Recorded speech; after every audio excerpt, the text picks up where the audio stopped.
네, 진보당 강성희 의원입니다. 정권의 방송장악 신호탄, 이동관 방통위원장 지명을 철회하라.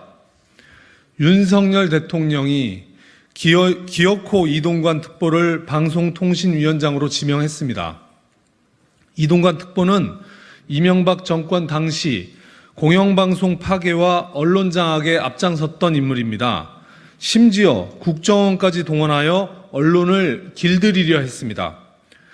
특정 일간지 광고 수주 동향과 견제 방안을 내라고 국정원에 지시한 것으로 알려졌으며 KBS 내 좌편향 인사를 파악하라고 국가정보원에 지시했고 실제로 해당 간부들의 인사 배제 사실이 원세훈 전 국정원장 재판 과정에서 드러났습니다.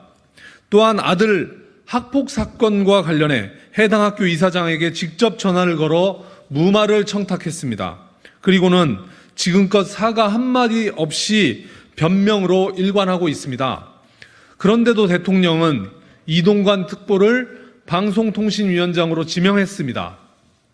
방송에 대한 철학도 도덕적인 기준도 갖추지 못한 인물을 지명한 윤석열 정권의 인사 기준은 매우 심각합니다. 이동관 특보는 언론인이라기보다 독재 정권의 앞잡이라 해도 무방할 공작 정치로 공영방송을 파괴했던 전력의 소유자로 절대 공적 역할을 맡겨서는 안 되는 매우 위험한 인물입니다. 그런데 방송통신 분야 국정과제 추진을 이끌 적임자라니요. 가당치도 않습니다. 이 특보는 방송통신 쪽 경력이 없는 비전문가입니다. 방송 장악 때문이 아니라면 그를 방통위원장으로 임명하는 이유를 이해할 수 없습니다. 명백한 시대 역행입니다. 최근 졸속으로 이뤄지는 KBS 수신료 분리 고지, 위법한 MBC 감사, YTN 민영화 등 일련의 흐름은 공영적 성격을 가진 언론 구조 자체를 무너뜨리겠다는 윤석열 대통령의 의도가 반영되어 있습니다. 이동관 방통위원장 지명을 이명박 정부 때 벌어졌던 공영방송 사장 교체 등 본격적인 방송 장악으로 의심할 수밖에 없습니다.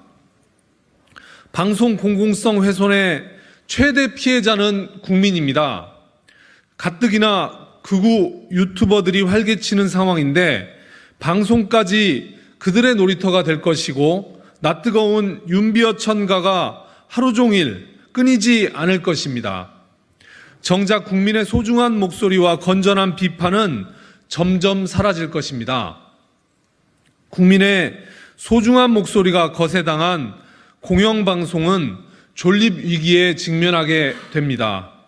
이동관 특보 지명은 철회되어야 합니다. 국민은 하나하나 계산하고 있습니다. 민생 파괴, 일본 핵 오염수 무대응, 재난 무책임, 검찰 독재, 한미일 군사 동맹, 그리고 거기에 더해 언론 탄압과 방송 공공성 파괴라는 또 하나의 기록을 남기게 될 것입니다. 윤석열 대통령의 기록적인 마이너스 정치에 결국 국민이 어떤 선택을 할 것인지는 자명합니다. 국민이 두렵다면 윤석열 대통령은 이동관 특보 지명을 철회하십시오. 고맙습니다.